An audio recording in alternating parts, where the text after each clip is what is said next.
Hmm. Oh, there we go. So we have excellent conditions. It says it's a beautiful day out, man. It's like, I know you have to do this. Yeah. my This. wife went and took a bike ride, and you know, and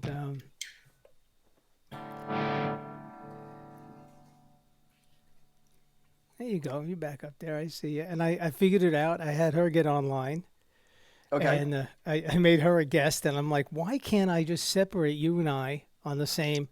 And it just turned out to be there's a button at the bottom of your. I Oh don't know yeah. why yours comes in as Fred Mertz. Jesus Christ. I changed that. At least I thought I did. Is it still coming in as that? Yeah. No shit. Let me see if I can change that. Hold on. Let me see. I'm gonna try. the joke, the joke backfired, right? Yeah. Let's see. I just edited it, so Okay. Yeah, it because I should be changed. okay. Yeah. Oh, I didn't know you were so much into Fred Mertz. Well, You gotta wear you gotta wear pleated pants up to your chest and some I know exactly. suspenders. Funny. All right. So if I put this on, there should be no echo. Hopefully. Check. All right. So headphones. Let's talk a little bit. Check 1, 2. Okay. Am I playing any guitar? Or we're just chatting, Yeah, right? I don't know. I mean, I have mine plugged in. I don't know if I will or won't. I mean, you know, uh, Doesn't we're matter. going to talk about the whole Robin Ford thing, I guess, and how you hooked up with that, and where you went from the days of showing up at my at my house Mm-hmm. and adopting cats from from the from the herds of cats that I had in my house. Yeah. I remember. Jesus, and they all lived out their life to the max. You know, My sister got a few cats from you. Her favorite cat of all time, Oliver, came from you guys. We yeah, caught him during your lesson. that's funny. Sorry to be chewing in your ear. I'm sure it's really loud. Sorry. No, that's all right. I'm good. It's all good. All right, that's annoying. I don't know how many people we got waiting. I got three viewers waiting right now. I shared it, but you never know. People are like, Yeah, and it's a beautiful day. I mean, look, if I wasn't doing this, I certainly would probably be out doing something. if you weren't doing this, if you weren't doing this, you wouldn't be doing this. I wouldn't be doing this. I mean, I got a gig later today at a restaurant in Waldwick, at a place called the Village Grill. So I'm doing it with bassist Sue Williams, Mm-hmm. and then the young lady that I've been playing at that 76 house with.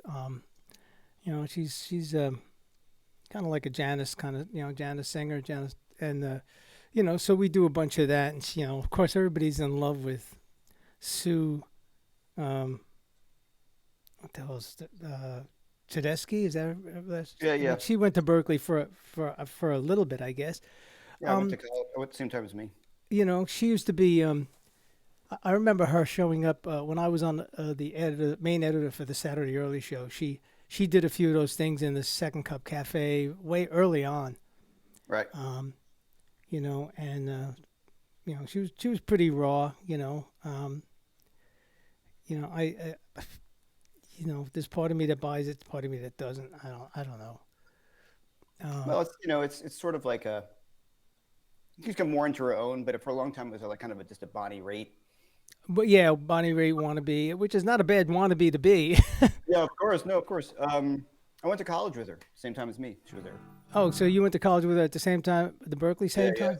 I Oh, knew her a okay, little bit, but my friend used to sleep with her. okay.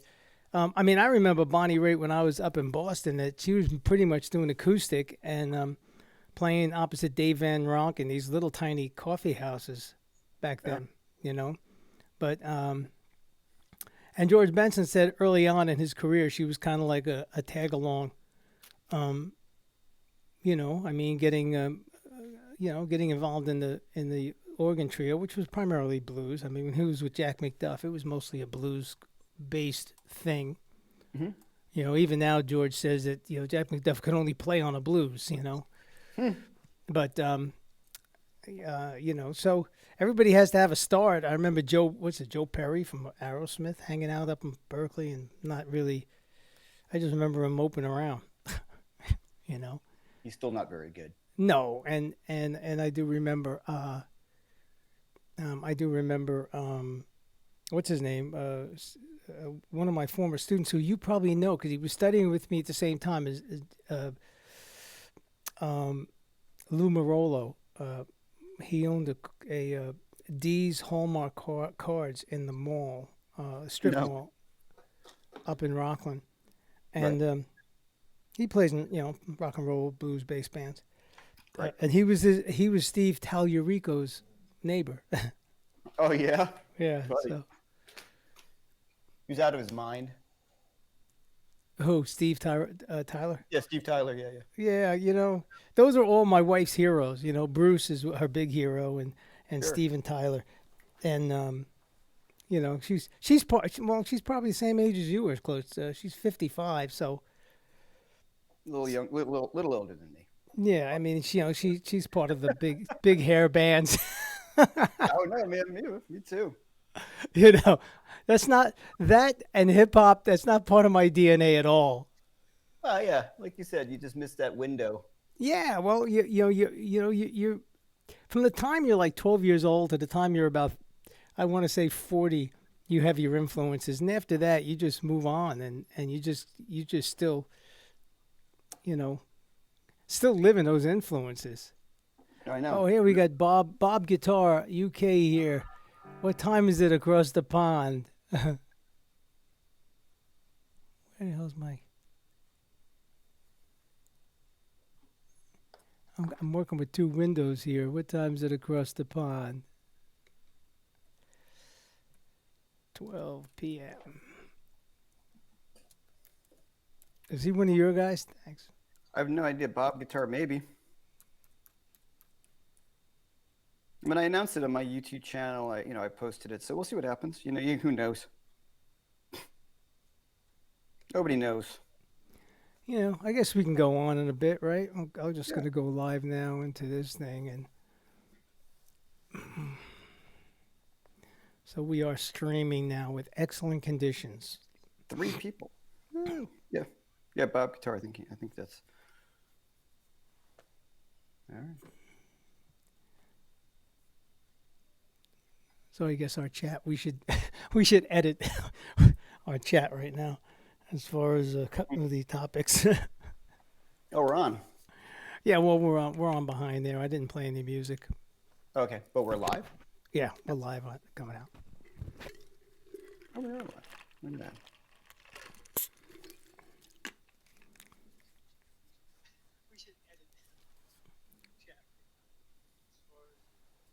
I guess we have 4 concurrent viewers.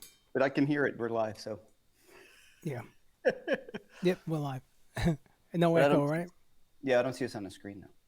No, I'm gonna drop it in a second. All right. No echoes, right? No. Oh, good. Jeez, technology works once in a while. Mhm. Yeah. So, I guess what I'll do is I'll just, I guess we can both come up together, right? Sure. Sounds Yeah. good. No reason for me to introduce you. Everybody knows Yeah, the sorry. shtick. It's not like Yeah, yeah. da da da da. Da. Right. Once And again. here's Jeffrey. Yeah. I'm showing my age now, quoting Johnny Carson. Christ. All right, let's lose this. Hey, y'all. Hey, everyone. Hey, I'm here with my old friend, my buddy Jeff McErlain, and we're just gonna hang out and chat guitars, technology, gigs, Cars. licks, Right. the blues, what I had for dinner last night, what I drank Mhm. last night. Right. All those pertinent things that are important. Um, I guess we could start chatting. We got a few people sitting here listening and hanging out. Yeah. Um, I think like what we spoke about last time. Um, what became of Jeff McErlain after his visitations to my house? Well, we should start that.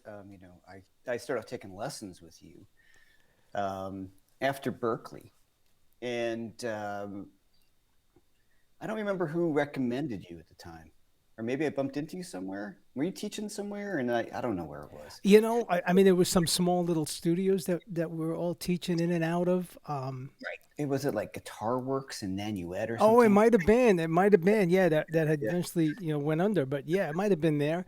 And I think that may be where you started a few lessons with you and some of the other guys that were going at the time. Were you going to Willie P? Were you going No, to? I went to Berkeley. You were going to Berkeley. So yeah, I think it was there in one of those little dinky rooms, and then Yeah. we moved over to to coming to my house. Wherever, yeah, whatever it was. But he's, yeah, I drove up to your house, and I'd actually taken a few lessons prior to you with Richie Hohenberger. Right, Richie Hart. Yeah, and that was that was great, but it wasn't a good match, in terms of where I was coming from, and which at the time was, well, it was '80s, late '80s, right? Yeah, late Right, 80s. yeah, But, late '80s, right. hair metal, and but I like guys like Holdsworth and what I starting to get into jazz at that point. But at that point, it was big into Ingve and the whole technique stuff, Right. and which is great. I mean, I really enjoyed doing that. But working with you, yes, we started coming up and taking lessons with you, and that was with you. And one thing, I went to you after Berkeley. That's right, because I remember kind of having all this info from Berkeley, and then going, well, what the hell do I do with this? Like it was too much info for me to take in. And You mean you just as were, a student there? yeah, like, well, here's the funny thing is, I went as a performance major, I was on the dean's list and all this crap, and I still couldn't play when I got out, if that makes sense. Like the idea of playing over changes and things, as you and I have discussed it, they come at it from a very scale method, and the Excuse vacuum. me. My foot hit my shredder. No, it's live. Yeah, it's live. Yeah.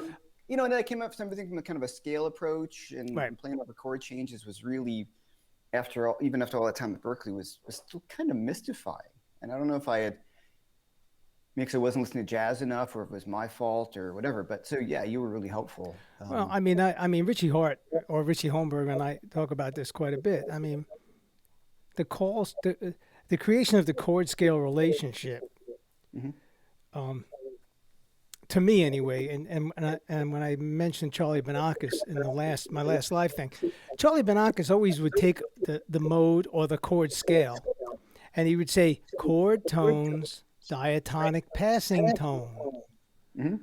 So that would have you believe that the chord tones are prevalent, and the rest are. I'm getting a little bit of an echo, and the rest are things you pass through, and even if you're talking about a nine is a chord tone up here. Where's my hand? Up here, as opposed to 2, which takes you to 3. Right. So that whole chord scale thing then became, in my mind, and in my playing as well, it became doing patterns based out of the scale. No chromaticism, no garnishing your nouns and verbs, which I would parallel to being your chord tones, nouns and verbs of a sentence. Everything was basically just do in a million different patterns. 4 notes up, 5 notes, 4 notes up, 4 notes down, five notes up, whatever. Became like Hanon studies. So that ruined it even for myself. Yeah. So until Charlie came along, and then it kind of changed my mentality, my approach to those things. And certainly, as you've noticed, and I did with George Benson, chord tones. Yeah. Yeah. Chord tones. So yeah, I could see how that give you option anxiety. Well, it Oh, was. Sorry. they're telling me we have an echo now going out there. Bob Both of us. from the UK. Bob, is that both of us? I just started hearing that echo. Interesting. There's always something with the live stuff. Oh, without a doubt. So I'm wondering what I can do to change that. Yep, I'm hearing it pretty bad. I just listened to my phone. We're working it out. Well, Russ is. Hey, it's finally not my fault. No, it's probably mine. Yeah, just finally Oh, at I some just point. lost it. Oh, no, I did not. Hmm. How bad is it, Bob? Christian, do you hear an echo? Oh, I just lost it. The Okay, echo's gone. let's see what happens. Uh-oh. Jeff just like, okay. Yeah, we What's just happening? lost it. Are you guys still hear the echo? Echo just rust. Now I just lost my echo. You did. Okay. Or let's just see what happens. You changed something. I changed. It's just rust. How about me now, Sam?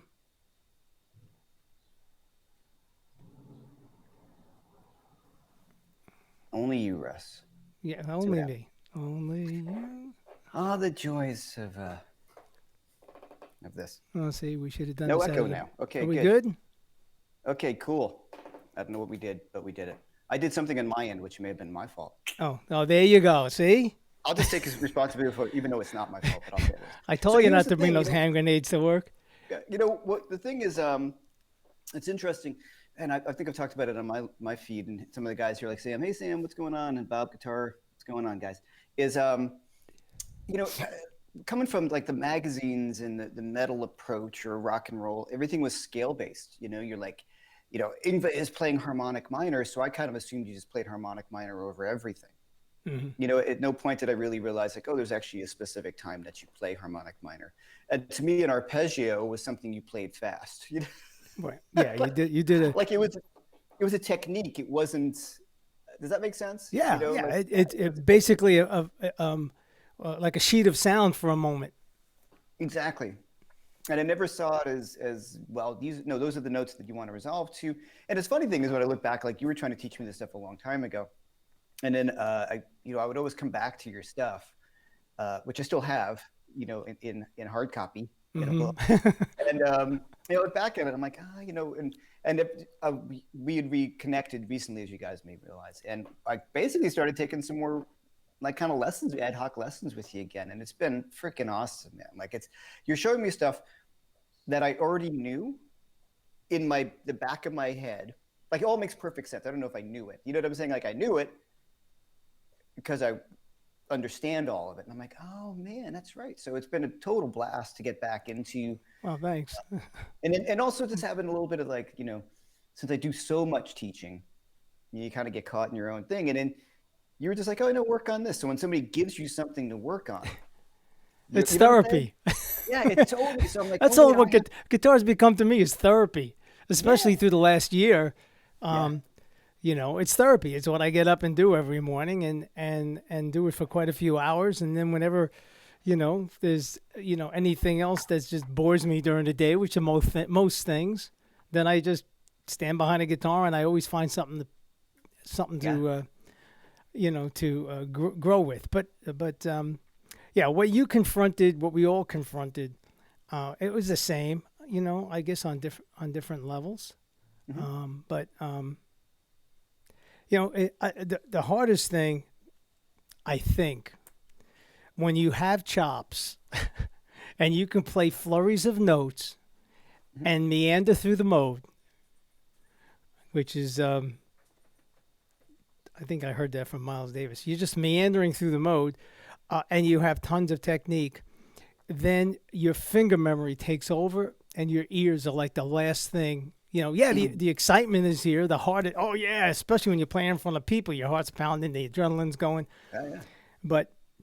But your ear is like the last to know what the hell's going on because your fingers are just. It's like I equate it now. If you're a really good, and I'm dating myself, a really good typist, okay, your fingers Okay. can move great, but you're not spelling any words, Mm-hmm. and you have no thought to what it is you're putting on the paper. Then when you hand whatever it is to your publicist and say, "Can we publish this? What is it? It's gibberish," and Yeah. that's Well, how I looked at my playing. And I think I told you this story about that trumpet teacher. Well, he wasn't. He was a trumpeter. He still is. I spotted him on YouTube. His name is Jeff Stout, and we had that class where everybody could play and improvise the way they wish, but he made me play chord notes. And that was an embarrassment because all my fast little riffs and my little scale patterns did not work any longer. So Right. I had to know the chord change. I had to hear what I wanted to play. Yeah. So yeah, it's tough to slow yourself down when you have that. It's really tough, and I think you had said to me one time a long time ago, we were playing, and you said, I hear you yelling at me, but I don't know what you're trying to say, or something like that, and it was totally true because You're talking loud and saying nothing. and nothing, yeah, the old James Brown one, right, exactly, and it was totally the case, and I, we're still guilty of it at times too, and I do sometimes still like that sound thing with that sheet of sound kind of Coltrane thing, where you're going for this, but it's a contrast to the other thing. Right. It's not just the only thing you do. Well, if you're using it as a compositional device, Yeah. Or then improvisatory. that's Yeah. then that's one thing, and you hear it at that moment. It's another thing if that's your basis for, you know, exciting your friends. Yeah. Most people see with their hear with their eyes and not their ears. So Yeah, sure. but yeah, I mean, when the first as we reconnected, I was impressed with the fact, what where you've gone with it. Thanks. Your teaching skills are killer. They're great. Thank I you. mean, you're engaging. Even when I'm sitting here and I'm hanging out, I'll put you on live, and it's engaging. You engage thanks, Russ. the viewer. You engage the students. I How you try. came up with the 50 most important 50 blues licks for a I True wrote the- Fire. I wrote the book on them. So like that's kind of the joke. I've got these bunch of these like licks videos through True Fire. So I must have like at least 150 licks. So it's funny with those courses. I really enjoy doing them, and as I tell everybody in the courses, and I tell everybody online, it's like these are just guys, like quick fixes. Like I haven't done a lick course in a really long time because I pulled away from the idea of that. You got to hear stuff in context. But it was when True Fire was really young, and that was the first course that I had was 50. Well, I think it's called Blues Rock Revolution, which I thought was kind of fun. But it's still out there, and the quality is 15 years old, and I'm 15 years younger, which is scary to look at on the videos. But like the 50 blues licks, it was there's some good stuff on it. I still think it's good if you want like a quick fix. Like, man, I just want a lick. But even since that point in time, the further and further I get away from the idea of licks, like it's really an alien sort of thing to me. Now there's stuff that you play all the time. You know what I'm saying? Like, there's stuff that are part of your vocabulary, like I don't want to say your music store licks, but things that you can rely upon that are always there, and everybody's got them. Right. Van Halen, I'm sure George Benson had his thing. Oh, I mean, look, let's not downplay a lick or a riff. I mean, we learned it's a language. We've learned how to speak by mimicking our parents and mimicking our friends. Hey, if I hear someone say something clever, okay, in a conversation, I rob it. Yeah, of course. I can tell you that. I'm just making a little note here to remind people to subscribe. When I studied with Dennis Andoli in Philadelphia, a very intriguing educator, a fine educator. Someday I'll post some of his stuff. He used to speak with unbelievable vocabulary. Unbelievable. I mean, I'd have to go home and look up the words he was saying. And myself and my dear buddy Jerry LaRosa, we would go for our lessons and then go, what was he saying? The line of demarcation. What the hell? Yeah, right. So, but after a while, that integrated in your vocabulary with him. Right. Yeah. He said something to me, and I'm going to make this quote, and I have it, I think, on my Facebook page. Man's audacity is that he presupposes that the limit of his potential is the limit of all possibility. Yeah. And he said that one day to me, and, I just walked out of there saying, try to digest what he just told me. It was a great, great thing. And I've repeated that statement a million times. Can you say it one more time? As statements, what's that? Say it one more time. Man's audacity is that he presupposes that the limit of his potential is the limit of all possibility. There you go. That Good. and you That's a learn good more from your quote. mistakes than your accomplishments. What was the second one? I'm sorry, I talked over you. You learn more from your mistakes than your accomplishments, That and is you true. do not grow in a comfortable environment. So if you're used to playing the blues in A on the fifth fret, get out of there, move somewhere else. Yeah. you know. Yeah. Okay, so yeah, so all of those things, but talking about riffs, those were riffs in my vocabulary. I mean, you're talking about Sure. someone that got 200 points on his SAT, so I can use any help I can get to help Yeah. my vocabulary.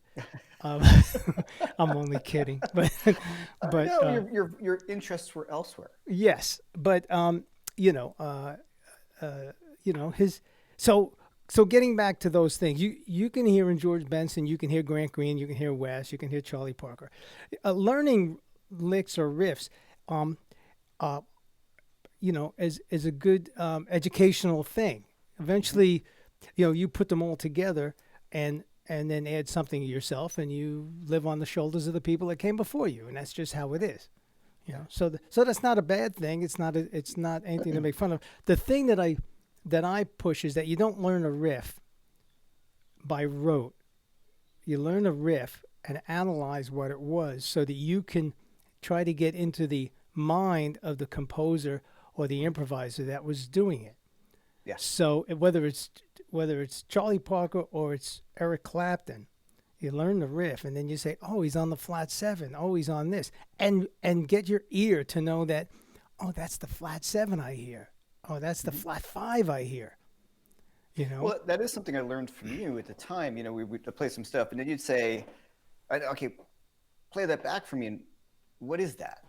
Like, what did you just play? Explain to me what you just played, and now play it in a different set of strings or something like that. Right, That was yeah, part of move the it around. experiment, Yeah. Play it in a different key. And so your standard stuff to me now, but at the time I was like, oh, and this is something I teach as well. Like if you're learning a song, just learning it in a vacuum is useless. You have to reapply it. You have to figure out, like, even if it's a blues lick, and certain things are very guitaristic. If you play, whatever, here we go. If you're playing, like that only works there.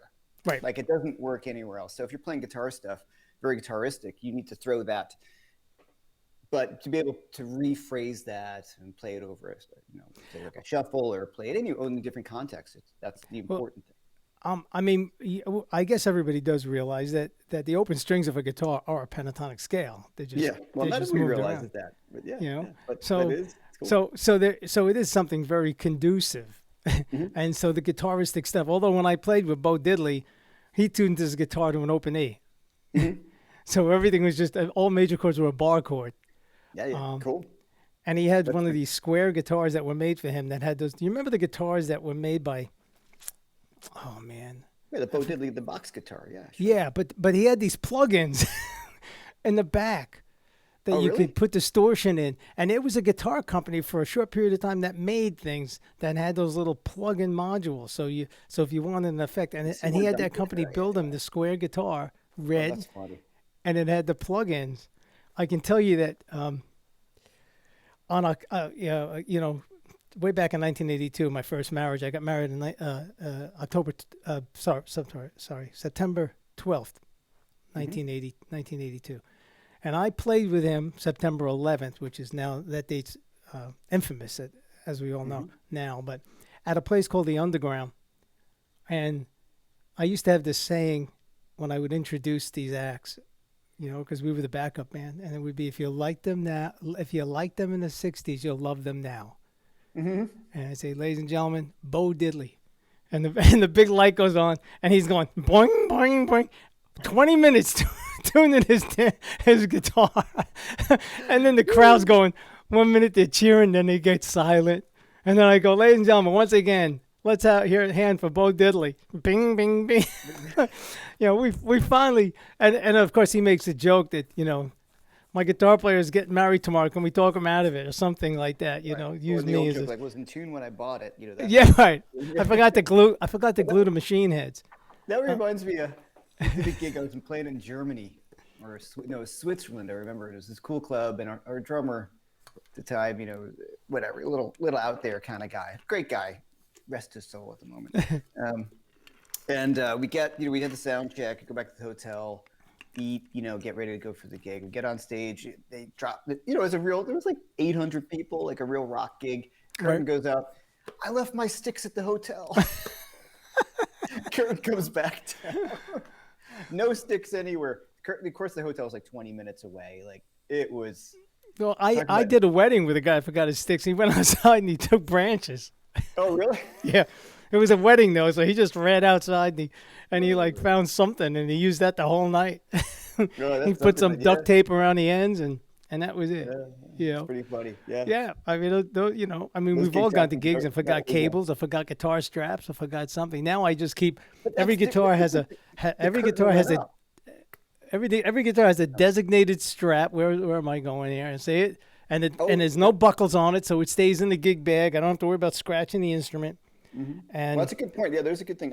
All my guitars, if you look over here, they all have their own strap, and they're all either strap locked on or you right. know use the washers or yeah. So I never. Once you show up at a gig without a strap on a guitar, you'll never do that Oh, again. without a doubt. And I have a good buddy named Bob Shell. He runs. He's the one that does all my straps, and his company is called. I think it's on my straps somewhere. You can have custom made. He makes unbelievable stuff. Yeah. I must have bothered him for a million. Where's that sign? Is there no sign on this, Bob? I think it's called Brookwood Leather. He's in, Let me know. I'll definitely check him out. you know, Brookwood He's Leather. I got think my. that's the name of it. I'll verify that. Makes awesome stuff, and I think total now I have 8 or 12. No, eight straps. They're all, you know, they're all delegated to a certain guitar. I don't have a whole lot of guitars. I got 6 and of all Yeah. different types. But you know, yeah, I've lived through a few of those, or gone to a gig, forgot microphones, forgot whatever. Yeah. So now you know, I take doubles and triples of things. I have them in the trunk of my car, stashed away somewhere, just in case you show up. And I'll tell you a story that I got called to do a gig with Bob Hope. Now I'm really showing my age, and it was in Trenton with a big orchestra. And you know, Bob Hope goes out and he did his you know his comedic stuff, and in the middle he would sing one or two of the songs that he was noted for back in the Bing Crosby days in those movies. Right. I don't remember the names of the movies, but they were semi-musicals. So he would do a shtick, and then the conductor would conduct, and we'd come in for one of his songs. So we're doing rehearsal, and I had just got a mid '60s Fender Deluxe, non-reverb, just a Fender Deluxe, but someone had put reverb in it, and with a little reverb pan knob in the back. So I'm sitting there doing the quickie rehearsal, and I'm smelling something burning. and I'm like, oh man, this is going to be really embarrassing. And then little smoke rings kept coming out of the other input jack. Oh And man. this ain't good. Smoke rings. So now, now the amp just like done. It reeked of that electrical stink. Right. Fortunately, the bass player had a little polytone in his trunk that he always carried. He went running out to get it for me. Otherwise, I would have been screwed. Oh man. So now I keep a little amp in my car. I have one of those little deluxe super champs or something. Yeah. You know, it has it's a transistor preamp and a 2 power amp, very much like the old Music Men were. But it weighs nothing, and it's 18 watts, and it has a direct out and whatever. So, in fact, I'm using it tonight on the gig because I'm just playing with an upright bass player and a singer. So there's no reason, and I'll take a direct line out and go through the PA as well. But anyway, so those things saved my my butt on some of those dates. But it turned out that someone put a much too powerful fuse in it, or too large of a fuse. Okay. So it never blew. Right. So it So we just just kept on. toasted. so, so I needed it. So it needed to be Oh rebuilt. So a man. friend of mine rebuilt it. But yeah, those were embarrassing times, man. You know. We have. I remember just blowing a speaker on a gig. You're playing, and I mean, how did I blow this? It wasn't that loud, but I guess it was an underrated speaker. It was a. I remember it was at the 55 bar. It was a Bogner amp I was using. It's cool, but they I don't know. They sent me a 112 cab and they put this low wattage rated speaker and it just fried it. It wasn't even that loud. And I'm like, oh no. So you're playing, it's like just terrible. So I run into the basement of the 55 bar and Mike Stern's 410 heart key cabinets there, and I bring that up and plug it in.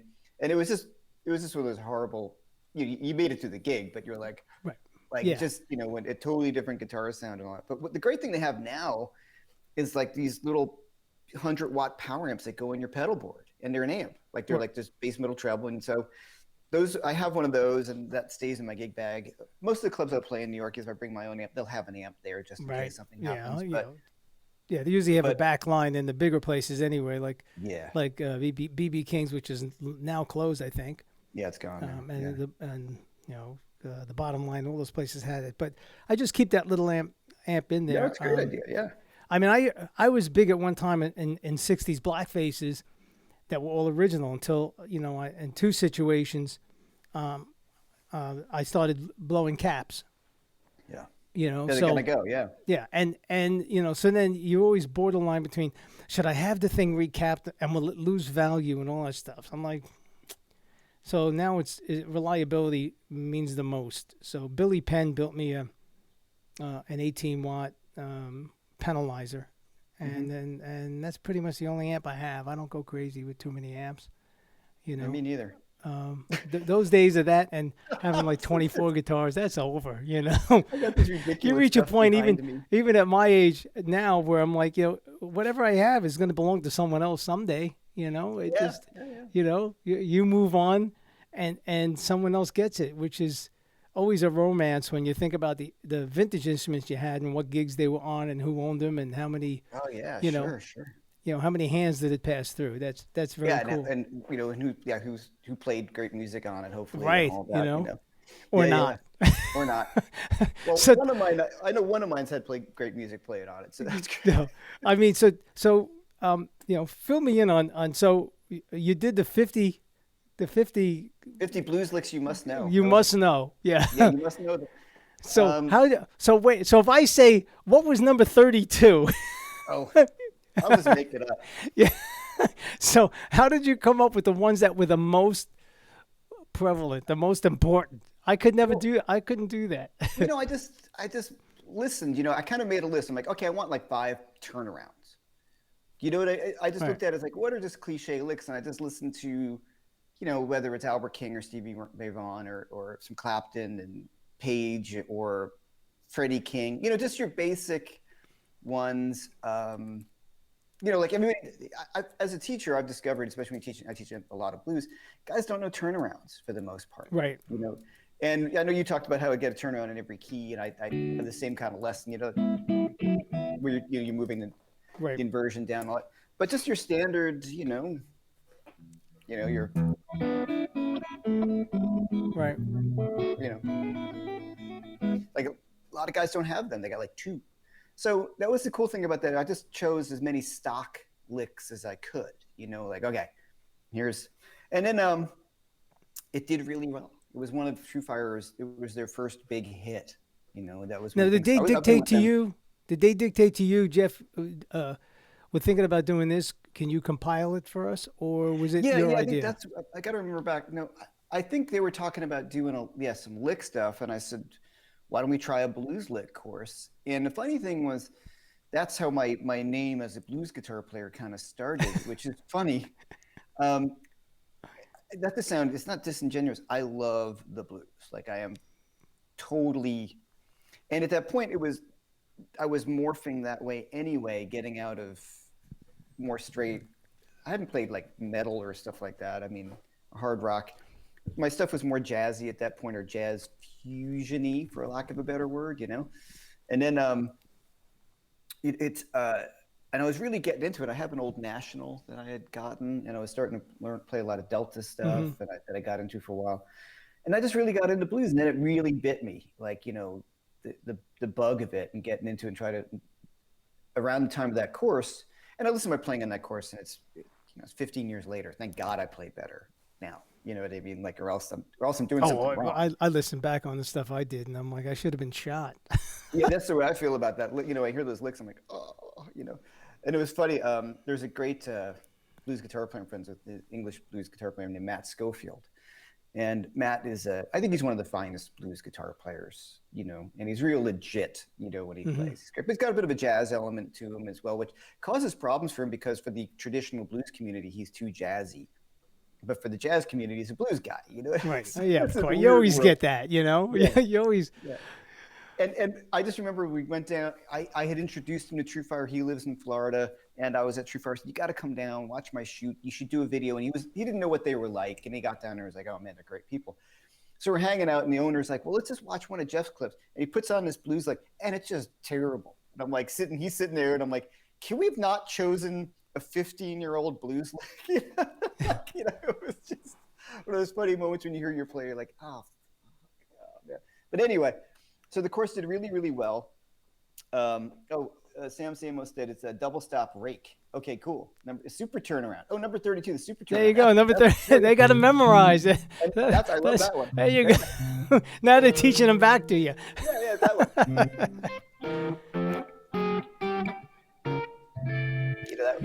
one. I mean, those things are important. You know how many times I'm on a gig and you're and you're trying to and people are looking at you like, how are we going to end this tune?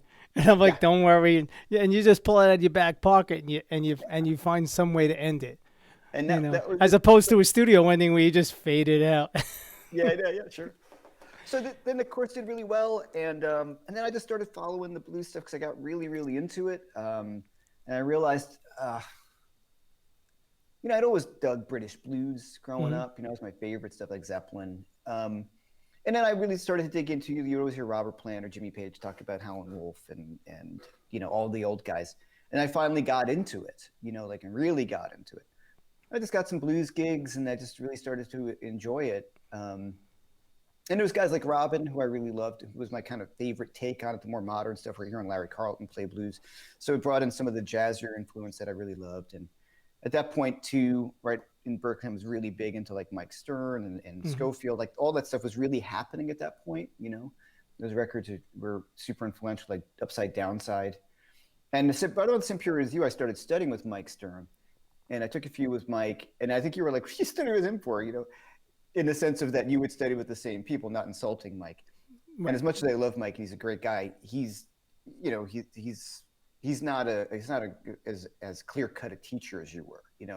Studying with him was kind of like, okay, here, work on this, and he just kind of threw you this pile of Banacas approach note things, and you're like, why?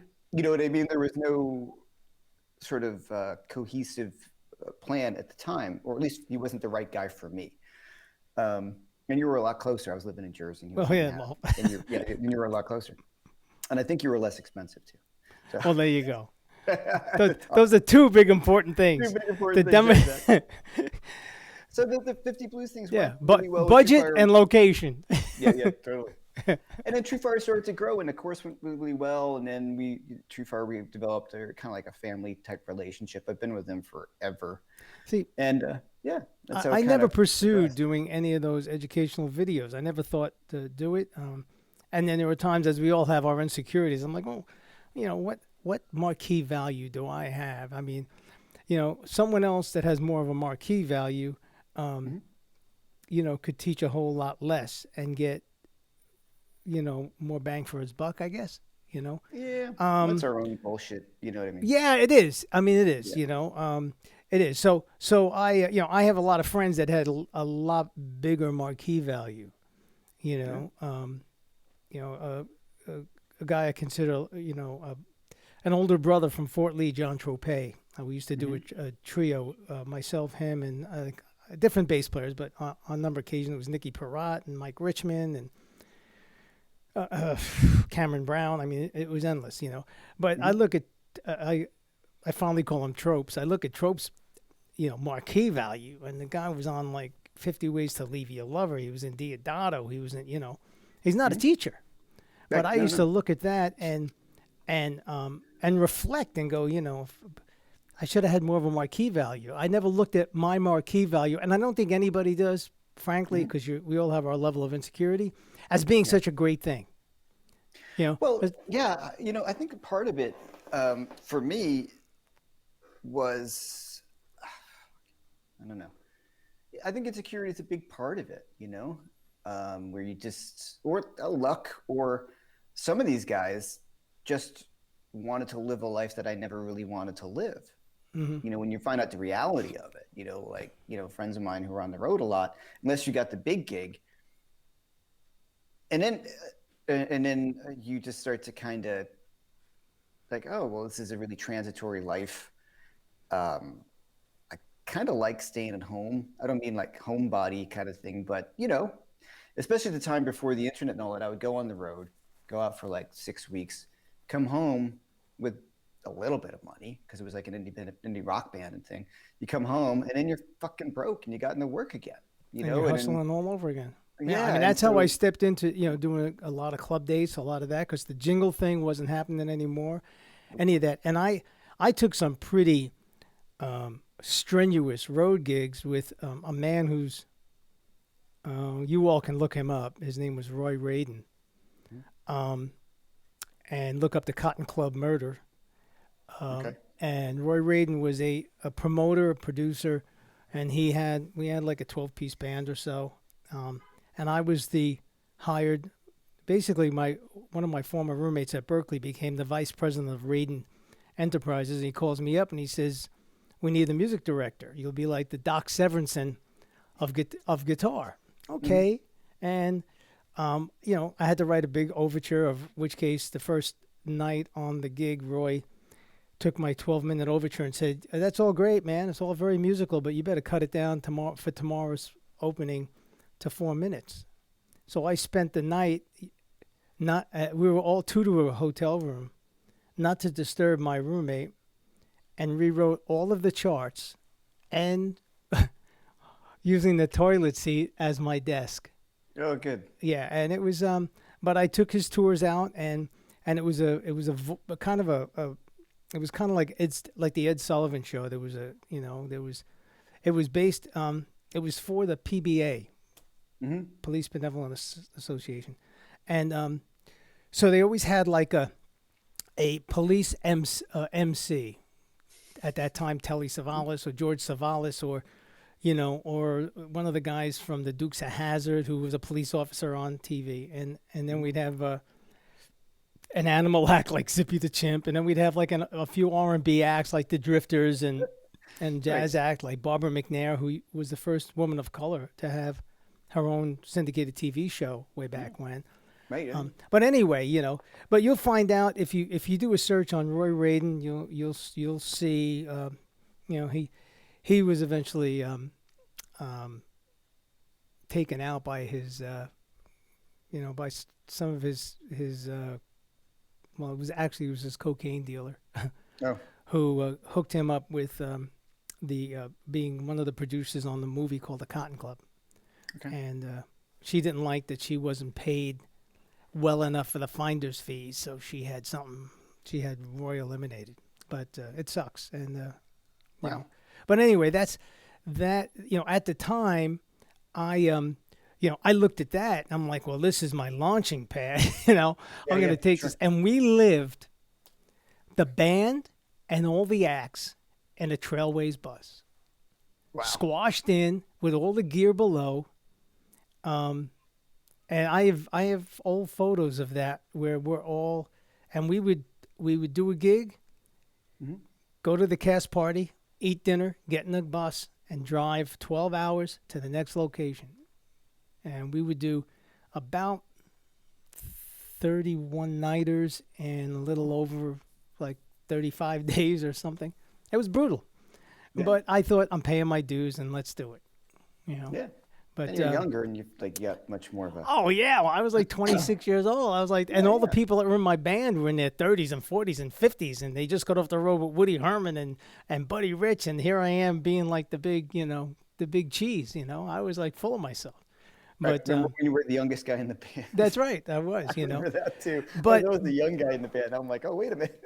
no, I remember when I went and saw Pat Martino, and I know Pat. I mean, not very well. Not like I know George Benson, who's a close friend, but I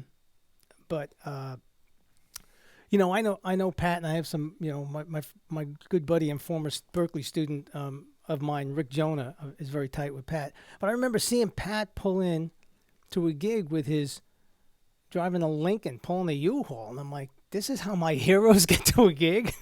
Mm-hmm.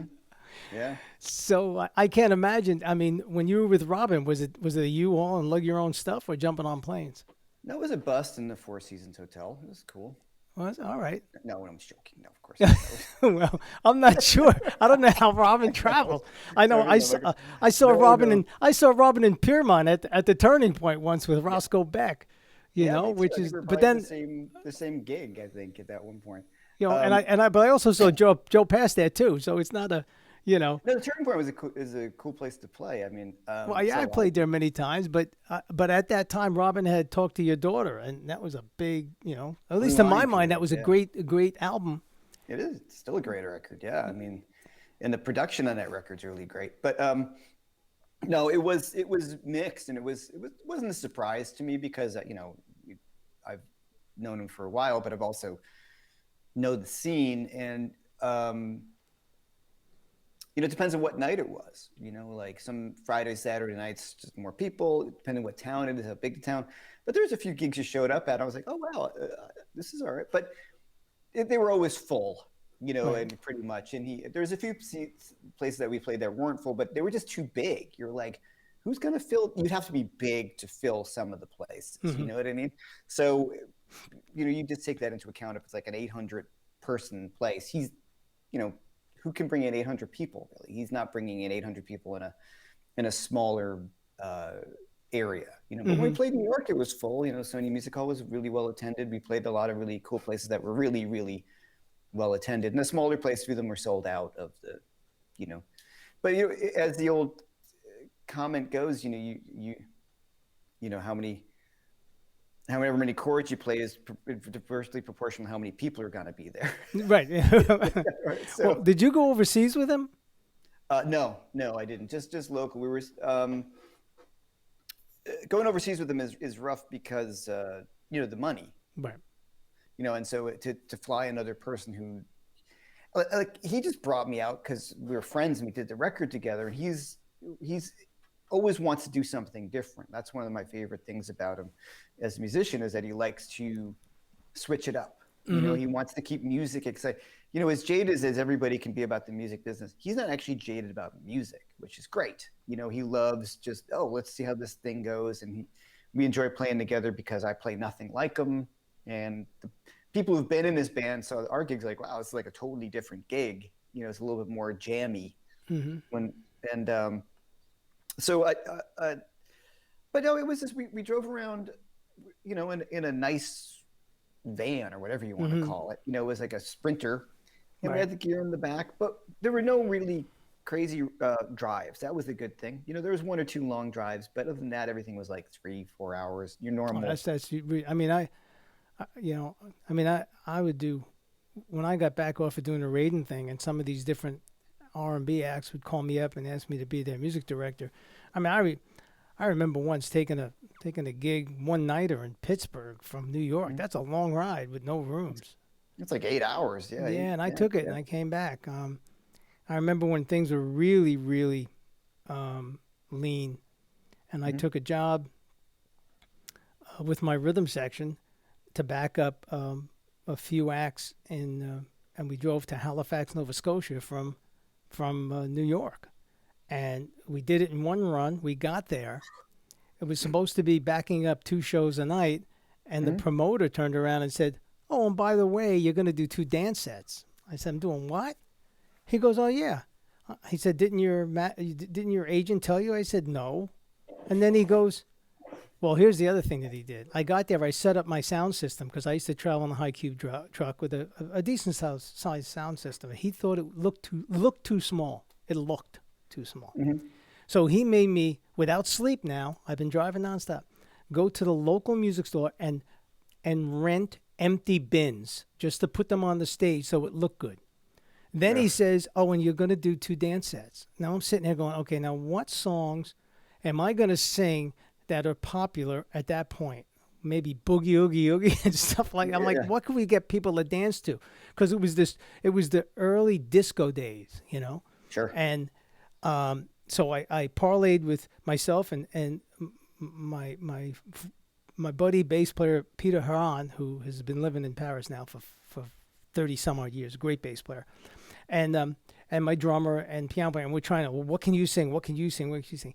But here was the guy's line to me. Well, if you don't want to do the dance sets, you could drive home. I'm like, okay. So I called the agent. I said, we getting any more money for this? He goes, there's no budget for it, but you want to come home? I'm like, no. I mean, we drove all this time. We're here. We got to take the money that was guaranteed us. So there were some pretty horrific dates like that. Then there was some other ones where you played a whole 5 nights at the Bottom Line or Madison Square Garden or Nassau Coliseum or those really more big venues. But yeah, there was some pretty atrocious road gigs. So I get not wanting to be.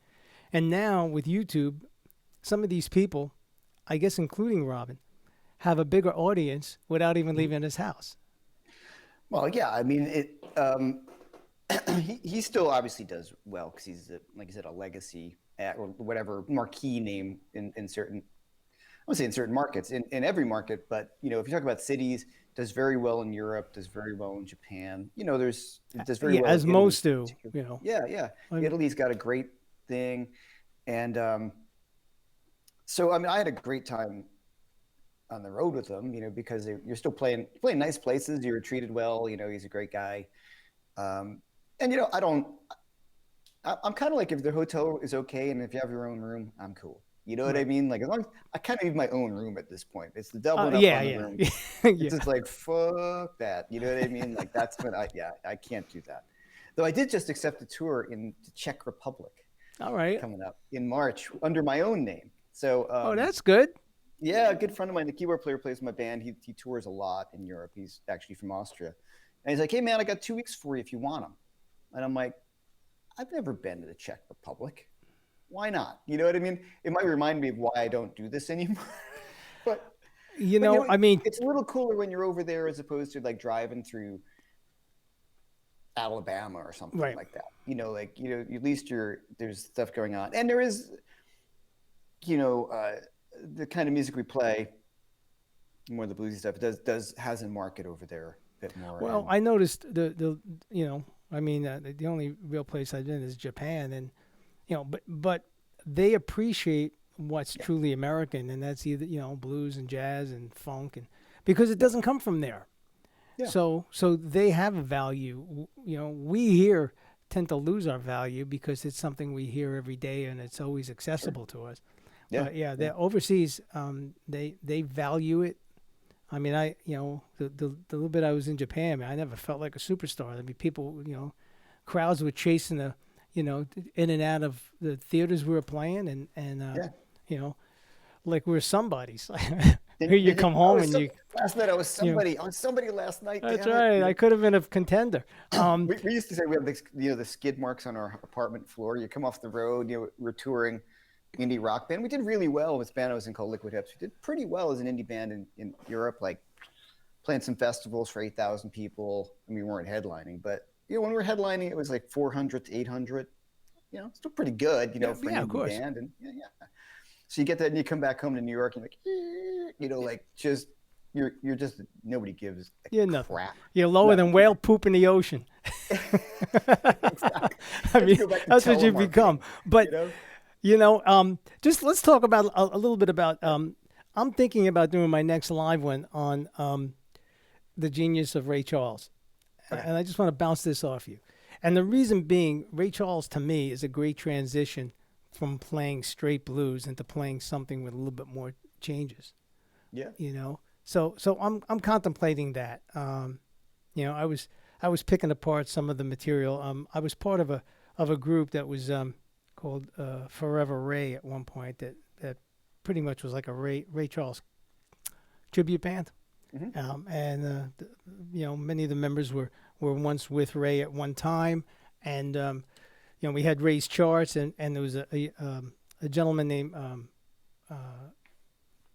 God, I forgot his first name. Shelton was his first name, who sounded like Ray, and Yeah. you know, so that's a thought. That was a thought. I think it's a great one because, well, you and I were talking about that. We were talking about Teen Hard Times, and I feel like I'm doing the same thing, and that music's been the transition to me because I don't really care to. I don't want to say care to play jazz, but you know what I'm saying. It's you can't serve all those masters, and I just don't love bebop enough and all those things. Mainly what I play is fusion-y and bluesy with more. Well, I mean, I think bebop can be applied to anything you choose.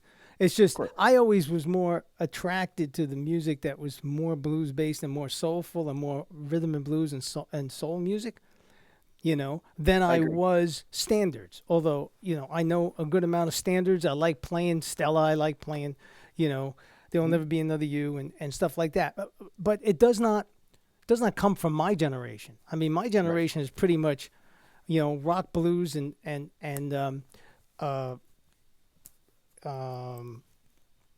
fusion. That was my generation, was fusion. I didn't grow up in the bebop era. I think that probably some of the last people that came from the bebop era were probably people like George Benson and Grover Washington and Freddie Hubbard, you know, and those guys. You know, so we didn't come up from there. We studied it for sure and applied it to our music. But someone just responded to my poop in the ocean. Anyway, and that was an edited version of that statement. So I was always, you know, drawn to, you know, Jackie Wilson and Sam Cooke and Ray Charles and James Brown and stuff like that. So Ray is a good transition to me anyway, because you're playing tunes with secondary dominants in it. So I was going to chat about how many tunes there are that go to a 5/7 of 6, you know, and there are a lot of tunes. I mean, Bob Dylan's tune, what the hell's the name? I think I wrote it down here. Don't Think Twice, you know. I think Eric Clapton did a thing called Nobody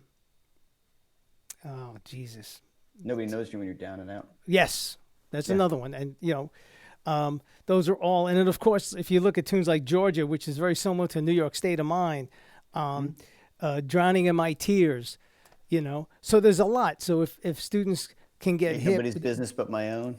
Right. Yep. Yeah. So. Yeah. So you guys see that sound. Yeah. Yep. You get that sound in your playing, and then apply all of the bebop. Oh, I don't even want to say bebop. All of the music stuff that I've been talking about and you've been talking about. You just apply it. Yeah. And apply it the way your ear tells you to. This way you don't sound like the way I sound or the way you sound. Right. Sure. I mean, that's the thing that you don't comprehend when you are, you know, a young stud playing guitar. You don't. Mm-hmm. You want to be the baddest cat, you know, you want to, you know, cut this one, cut that one, you know, that's all egotistical BS. You know, you realize after a while that we all learn from each other and we all have our voice. That's like, you know, no one wants to sound like my terrible voice. So, you know what I mean? As far as like verbal, you know, vocally, you know, we all get on the phone and no one has to say their name. Your friends know who you are without you having to introduce yourself. So that's how personal I think playing music is. Yeah. You know, so you know, and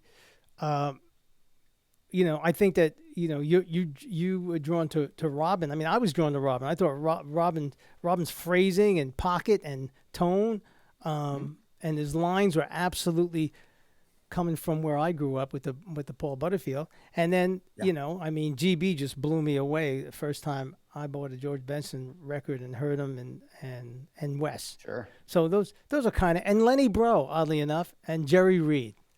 Oh, Jerry. I Yeah, love Jerry Reed. Yeah, Reed. yeah. Jerry Reed was Amazing. yeah, and people know him as Smokey and the Bandit, but was one bad guitar player. Oh, You man. know, I was never a Chet fan. Chet's a great guitar player. Don't get me wrong, but I wasn't a Chet fan. Yeah. I don't think I had any Chet records, but those guys that I mentioned, were killer. Yeah. The other thing Absolutely. that I'm impressed with is your connection to amps and technology and pedals. I saw you did the thing with pedals and you held up. Oh, Man, I buy a pedal, and then if I suck that day, it's the pedal's fault, and I the throw it Bugs' out. fault. Yeah. Well, that came about with well, just I just like technology and the pedal thing. It's pretty funny. Like I did a course at True Fire about pedals, and people are like, "Oh, you're a pedal guy." I'm like, not really. Some of the interestingly enough, like most, if you go to my pedal board, always consists of an overdrive, because a boost, a tuner, a delay, because I just like the ambient, Right. thing, and maybe a swishy effect of some kind. Like usually for me, it's a univibe, and a lot of it develops because I would play trio a lot, and I want to change up the sonic. I want to change up the sound of the guitar here and there. And if you look at my pedal board, it's really just like Hendrix. It's a Univibe, an Octavia for some noise making on here and there, and fuzz sometimes depending on the guitar. Fuzzes don't really work great with humbuckers, but an overdrive. But if I'm just gonna go sit in with someone, I just bring an overdrive. That's it. Like, I I don't. I went through so many different overdrive pedals and stuff. I mean, way back when I was a kid, I had a Me fuzz too. face and a rat and Yeah. I had an original fuzz face. I had an original Mutron pedal when I went and saw Pat Martino playing with Kenwood Denard, and Pat had the Mutron pedal, and that was his band called, which everybody should listen to. I mean, if you want to hear some awesome guitar playing, I mean, Pat was always another one of my heroes. But there was a record out, oh God, probably like I want to say '76 maybe, called Joyous Lake, Mhm. and Pat had the Mutron pedal, which is nothing more than an envelope filter, but Sure. but the guitar friggin' killed. So I had to have that. So I've been through a million, but right now all I have is a solid studio amp and speaker simulator, a dispatch pedal, a wah wah volume, wah wah pedal, a mini. Then Yeah. I dumped a thing called it was to mimic a Dumble, and it was called a simple or a sample or something. I got rid of that, Twimble. and I bought an A old Twimble. blues driver, Yeah. and only because I was researching the cascading effect of this, and if you lower the gain, it responds more to the strings and the attack. So I'm like, okay, I guess there are better people out there that know more than I, for sure. And then a tuner, and I always have a volume pedal, but now I've been doing everything wireless, so I just plug in my amp in the wireless, and that's it. And I have a big 18-watt amp, so if I want it to get dirty, I just crank the shit out of it, you know. Yeah. But I got lost. I mean, I originally had a Mark III Boogie way back in the days when you did club dates, and that was the sound, Yeah. Yeah. Sure. the Larry Carlton sound. That thing weighed a ton. But I never was, I mean, I had rack effects back in the day of having to sound like Van Halen in some gigs and having to sound like someone else on another, but it was never, Yeah. you know. I mean, I've heard Josh Smith say this in some of his live interviews. As one of his questions, what would you rather have, a better guitar or a better amp? A good amp and a shitty guitar, or a shitty guitar? What did I just say? A good guitar and a shitty amp, or vice versa. I'm always the guitar. If the guitar plays like shit, I'm like, plays Well, at it too. he and I have had that conversation. I did some gigs with him, and I'm friends with Josh. And I said, well, the guitar has to be within reason. You mean if you're talking like a playable Squire versus, you know what I mean? So if you're talking about a playable guitar, I'll go for the better amp sometimes, just because, like you could have a great guitar, and if you're plugged into a hunk of shit amp, that sounds terrible. There's just, for me, and you have to remember, like, if you're playing, clean guitar, Right. completely clean, people can use a polytone and they're like, yeah, it's fine, but if you put any kind of overdrive and you're trying to go for that sort of thing, you're dead in the water with that. I did a gig the other night. I sat in with a friend of mine, and Jason Laughlin, and his great guitar player friend, Luca Benedetti, who's a great guitar player. And he said, hey, you want to come sit in? And Luca gives me his guitar. I'm like, yeah, sure, why not? He's got, like, it's a Tele with this crazy huge neck on it, flat wound strings, high action, and like a really clean guitar amp that's kind of flubby for me. Like, he sounds great on it. Like, and then he has an overdrive on the floor, but I was like, so I pick up the guitar. I'm like, am I being punked? You know what I mean? Like, so I step on the overdrive and it made like no difference whatsoever. I'm like, what is this, just a light on the floor? Like, so it was one of those funny moments of, so at that moment I would, if I had an amp, or if I could, I didn't want to mess with his pedals. That's pretty crude. Right. You know what I mean?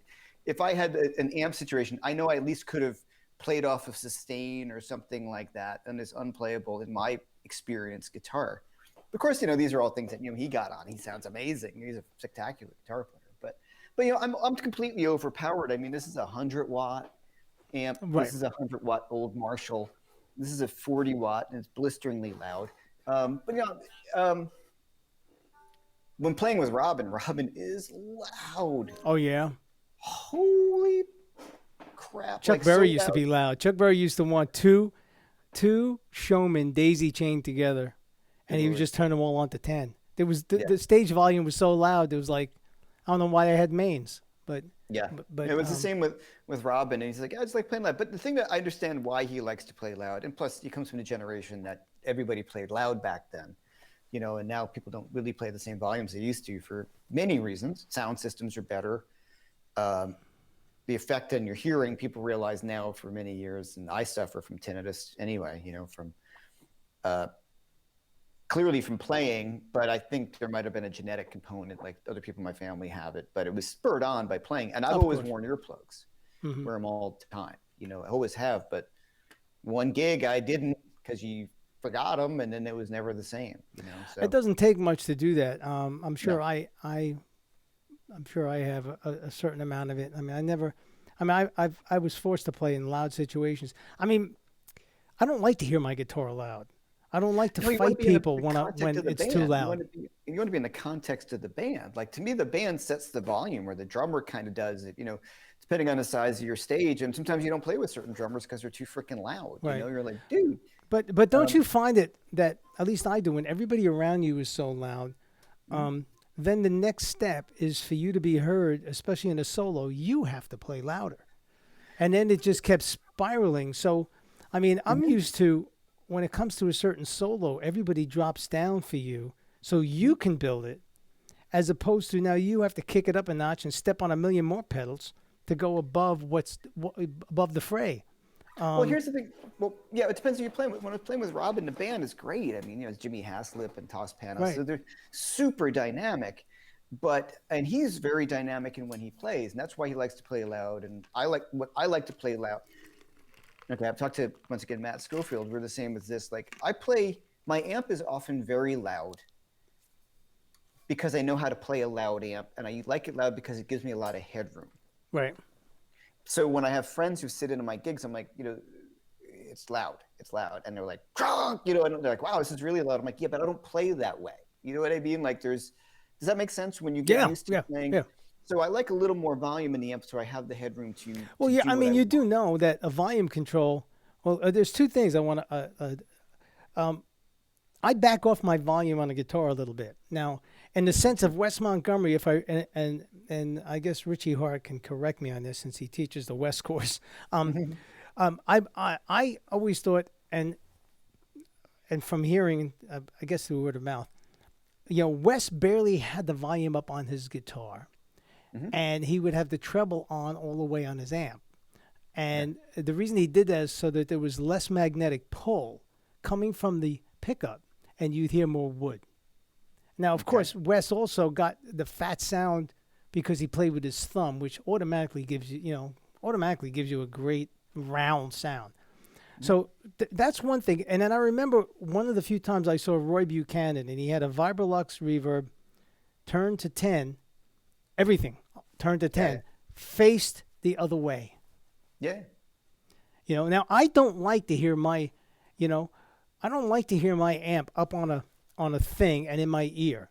I That's don't like when I play to have if I'm in a studio and have my cans too loud in my head, because I'm afraid to play because I'm so much in my face.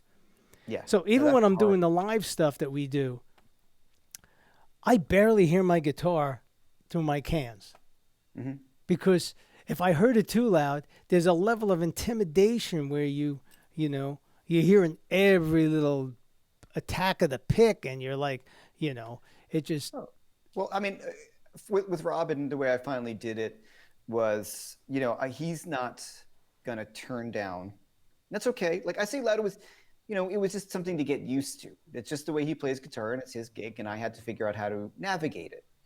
And Right. he would want me to turn up. So the way I just started doing it, and kind of didn't really tell him, was just I would situate myself on the stage. I would situate my amp in such a way that it wasn't blaring right at me, and his amp would be over there, and I would just stand so I'm not in the direct line of the amplifier.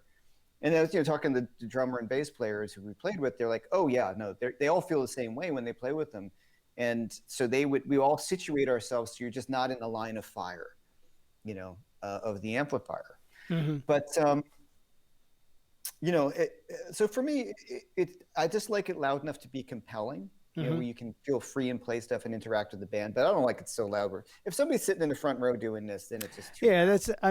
that intimidates you as well, is that you're taking Exactly. someone's head off, Yeah. Yeah. So anyway, so I don't know a two rock from a four rock. Oh, right. I don't. I know they're great amps. Yeah. There are so many great. I heard of a gentleman here in Bergenfield, New Jersey, Lewis Amps, I think his name is. Yeah, it makes great electronic. Yeah, great stuff. Other than way back when in the boogie land, I most everything I've had said Fender on them. There was a period of time in my really bebop days where I played a polynotone, because of convenience.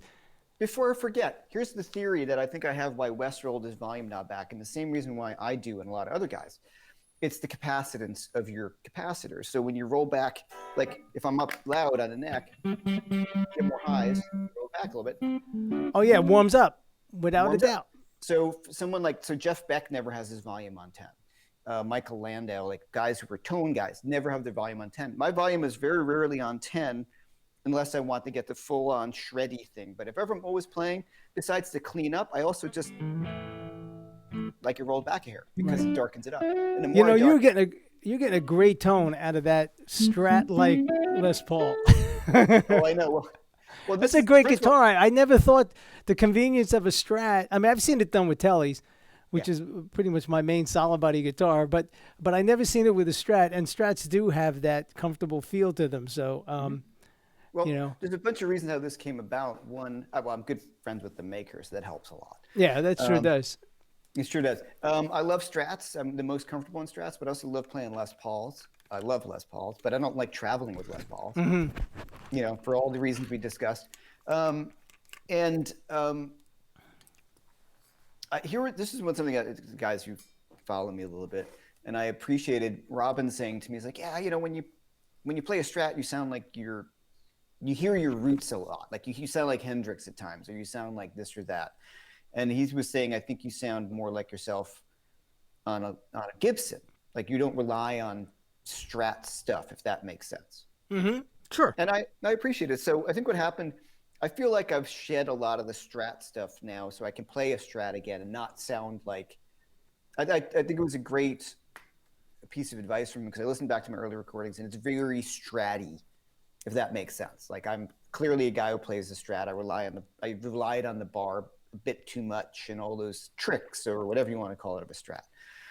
So yeah, but if you do, there is a Strat sound. I don't know if my guitar can be heard or not. That everybody would get, and you'd get this. Is there a guitar pick in here? Those kind of. Oh yeah. Hendrix shit. Right. I never called him Hendrix, but I have rock and roll friends of mine that go, Motown. "Oh, you robbed that Hendrix!" Like, Well, it's the Motown Hendrix stuff. You know what I mean? so which on a Strat is just, it just reeks Hendrix when you do those Yeah, what's licks. that sound? You know, um, right, right. It reeks Hendrix, and it reeks Stevie Ray, for sure. Well, that's the thing, yeah. And it became here's really what happened then, as we were discussing. It's like after Stevie became so big, everyone sounded like Stevie. Right. Because you think about it, top 40 hits, Stevie was a rock star. Like Well, I think around the time you were studying with me, I mean, Stevie was what everybody wanted to play. yeah, I can't quote any of the titles of his tunes Pride right and now. Joy, Cold Shot. Oh yeah, right. With all those big guitar introductions and yeah. Texas Flood and all that shit. Yeah. right. Well, so just what happened with this was I just loved humbuckers, and I thought, well, I got a guy who makes guitars who I really love, and I wanted to get back to some of my, I don't want to say shreddy roots, but I got that old Strat. That's a 64, 7.25 radius. Right. So this has got a 10-inch radius on it, and I just wanted something that was a mixture of old and new. Well, as far as a tool, it's an excellent tool. It's an excellent tool. I've been playing this PRS for a little bit. I got great. from Rudy. But otherwise, it's a Telly or a 335 or my Little Camp Alone. But Little Camp Alone's like a George Benson. It's modeled after a George Benson GB10. But it's a solid wood guitar. So practical purposes, it's not. At least this is practical. You can turn. You don't have a feedback issue. In a 335, of course, you don't. And a Telly is. When I heard Roy Buchanan play his Telly, I'll tell you a quick story. My high school girlfriend, I think it was in 1970, for a gift, bought me tickets to the Pier in New York to hear Guitar Explosion Day. So, and on the bill was, I can't even remember all of them, but it was all guitar players, and it was a bunch of jazz duos, Bucky Pizzarelli and Chuck Wayne and Joe Puma, Bucky Pizzarelli and someone else, and it went through a whole bunch. And then George Benson, which is before Breezin' Days, so he goes up there with his band, with still, I think Stanley Banks was in that band too, and but he goes up and he does the stuff from White Rabbit, so it's the CTI days, and then Pat Martino comes up there doing like what the hell was that one tune, The Great Stream. Playing his Kuntz. And I'm like, okay, I've seen enough now. I've seen all my heroes and whatever. And okay, let's go. And Roy Buchanan was the last cat up. And we were about to leave. And Roy Buchanan plays one note and does the Telly swell with the treble pickup blasting. And my girlfriend at the time said, we ain't going anywhere. That just made the hair on my neck stand up. Yeah. And he tore down the house. No, I'm sure. We also think it's such a different sound too. Like after more of the jazz stuff, and you get Roy Buchanan just cranking up and and the swell. And I think what ruins it for a lot. I think we talked about this briefly, and then I'll let everybody get back to enjoying their Saturday.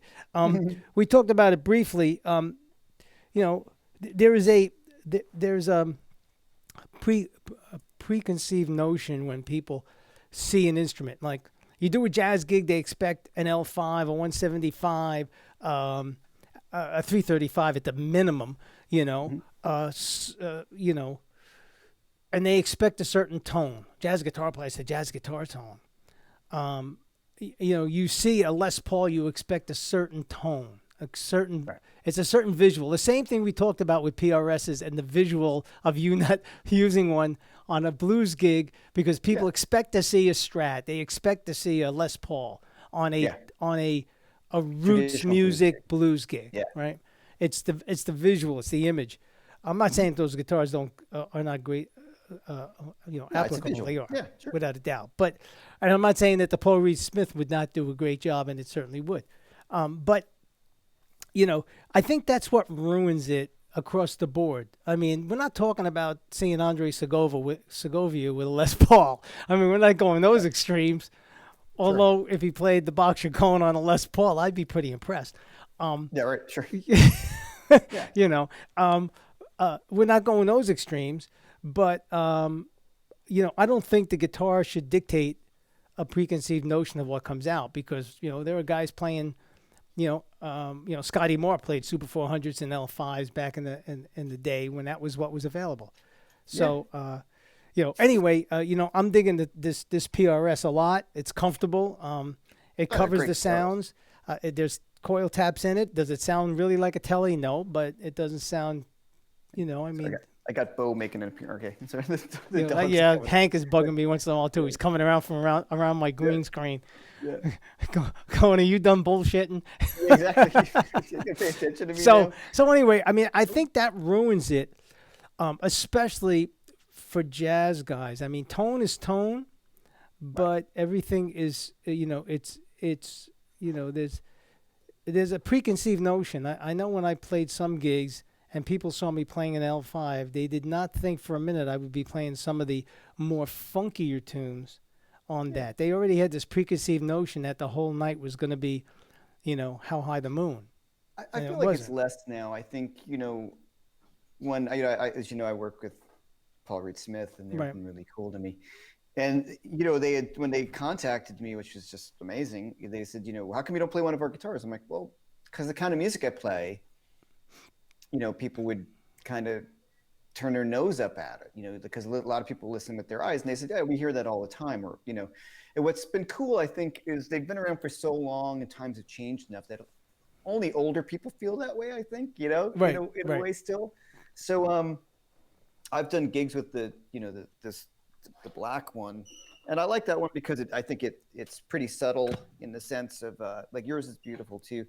But this one I just love because it's beautiful, but a little understated still too. You know what I mean? It's not like some of their ones that are like, red flamey thing. And it's just, that's not my vibe, So when they sent this and they opened the case, I was like, oh yes. Like, cause it was kind of, we'll send you what we have. And I'm like, and you can't say don't send me. Oh no! Hey, 100% off, not negotiable. Yeah, exactly. Yeah. So, excuse me. It's a great guitar. This is their 594. I just love it. I have the Grissom. I prefer this one overall, just because it just fits. Now, would you? When was the last time you took that to a gig, or have you not? I did. Well, I got it during the pandemic. I did a gig at the bitter end. I did 2, and I did bring it, and I used it on 3 songs, and I was very happy. And I brought it to rehearsal and brought it on the whole rehearsal. And I was really psyched at how well it fit in. It fit in better than my Les Paul, and I love Les Pauls, but it's a little more. I don't know. I've got the coil taps, which actually work fairly well on this guitar. And there's just something about the. Is there a piezo in it also? No, I didn't have. No, see, this one has that too, and and so is it playing a flat top? No. But it there was some tunes on my gig on Tuesday night that acoustic guitar sounded fine, so I kicked it on and let it go. I mean, one thing I never bring more than one guitar to a gig unless I have to play something on a nylon string or a true flat top. Do I bring it? Otherwise, just like most Pat Martino doesn't bring more than one guitar. I don't think George does either, except maybe George does have a guitar tech that travels, so maybe there's a few more backstage. But I've always, and I don't know if you feel the same way, I get option anxiety. So when there was a time when I had, 3 Strats or 4 Strats and 4 Tellys, and I'd go to a gig and go, okay, who's going to work with that tonight? And I can never make up my mind. So the fact I have just one Telecaster is the only one that goes, and it's not like, and I only have one PRS. So that's all. If I take the PRS, that's the only one I have to contemplate over. Well, I had the same thing. I just did it. I brought 2, this is total New York living. Like, I've got these great amps and guitars, and so I'm thinking, all right, I got to play in the bitter end. So since the pandemic, they've opened up a lot of the restaurants can set up on the street. Right. So there's even less parking on Bleecker Street area than there ever was. So I was like, oh man, I'm not driving it. I don't want to look. So they have a Hot Rod Deluxe there. That's totally fine. I use those on the road because they're very consistent. They Yep. got a lot of headroom. So this, I don't love the. If you change the speaker, it sounds much better. But I'm not changing the speaker on the road. But I figured out my pedal board is almost designed around that amplifier. You know, Okay. like because you just know that the pedals I know sound good to that. Blah blah blah. So I went on the train. I'm like, I'm going to bring. So I went to the subway. I had my pedal board, and I brought two guitars to the first gig. I brought my old Tuttle, which is still in this gig bag. My main guitar for like 12 years. Mm-hmm. My main guitar. It's a spectacular guitar. It's like, it's you pick up. That's the one in the picture. It's like an old pair of Levi jeans that you've worn forever. You know. Exactly. Like, so that guitar, it's just a great guitar. I know it inside and out. There's no questions about it. And I brought this, and I really enjoyed playing this. And then, so the next gig, I'm like, but take two guitars on the subway and a pedal board it was a pain in the ass. It sure is. I thought to myself, dude, what are you doing? You've been playing in New York forever, and you always only brought one guitar. Like, you never bring two guitars. Like, you change your strings, you take your carry your gear, bring extra set of strings with you. So, to your point, I'm sitting here the day of the gig going, what guitar should I bring? Should I bring the black Strat? Should I bring this? You want to know something? If you had one of those guitars and only one of those guitars, you would make it work regardless. If I only had one guitar, it would do everything fine. Well, this is my friend. I called him my good friend. I'm like, I don't know what the guitar. This is ridiculous. And he said, bring the guitar that's easiest to play. The guitar, you make the music, not the guitar. Right. And I'm like, this is a good point. You know what? It does give you the option anxiety, Right. Things I knock off the top is like, I've got these, a nice Les Paul. I'm like, well, I want to bring in a gig bag. I don't want to carry the Les Paul in a gig bag. And I ain't carrying a case. There's no freaking way. You're on the subway with your Les Paul case and the pedal board. I mean, and the thing about the PRSs is they go in a gig bag really well. You don't have that weak headstock angle. So this is great in traveling. No, he makes a. I've had only two, I think, in the past. One was a hollow body single cut that I should have kept, but I didn't. It was all mahogany. And one was when they first came out of Gold Top. That had that funny. I think I told you about that channel selector thing. I can never figure out what the hell I was on. And is it 3 clicks to here or 4 clicks to there to get, and that was it. And I was, I knew they were finally engineered instruments and whatever. But now I pick it up and it weighs nothing, and it's like, and it has the tone. I'm like, okay, but like anything else, maybe 6 months from now you'll see me just, darning my telly all the time. You get you pick it up, all of a sudden you get a simpatico with it, and then that becomes your axe for a little bit, and then it's like your child bouncing on your knee. Then all of a sudden that goes back on. But at least they're different flavors. It's not like I have the same instrument of the same flavor. Right, I don't have any. Do I want a Breyers chocolate or do I want a Haagen-Dazs chocolate? It don't matter. Chocolate's chocolate. Yeah, sure. So I have. It was funny. I'd sold a bunch of guitars because I was really getting the option anxiety, and then I got the relationship with them, and then they sent me some stuff, and I'm like, oh, now I got option anxiety. Yeah, there you go. Now you don't know whether to take this one or the other one. But what I love about this one in particular is it's like 7 pounds, 6 ounces or something like that. Yeah, like it's reasonable. Super light. It sounds great. Plays perfectly in tune. Stays in tune. My Les Paul stays in tune really, really well. But this stays in tune. And any of the vintage instruments that I'm lucky enough to have, like, I don't want to go traipsing around with those things. No, I mean, we all know people who are collectors, and I went to a friend's house who's actually the brother-in-law to the young lady that I'm playing with this evening, which is an outside thing at a restaurant, and he has a multitude of guitars and a number of 59s, and a number of 60s and 50s tellies and strats and whatever, and he had a beautiful 345 that I was kind of drawn to, but I did not choose to play any. Right. I didn't play any. I said, he goes, don't you want to play? I said, no. I'm not a collector. I don't want to get the I wants. I'm happy with what I own. I could not imagine having more than the instruments I have now, only for that reason. You get that option anxiety, and anxious enough. I don't need to know which guitar to grab. You're totally right. And this is a funny thing. Like, like, I'm very fortunate with the amps, and I work with Two Rock. Right. They're my friends. And people are like, how do you have these Two Rocks? Well, they're my friends. And honestly, I help sell amps for them because I firmly believe in their amplifiers. I Right. love them. So it's a nice relationship, and they're friends. And I've introduced them to people. They've helped me out on the road. It's all this kind of great. Right. We were, and mainly Eli and Max are my friends. Right. So that's how it all started.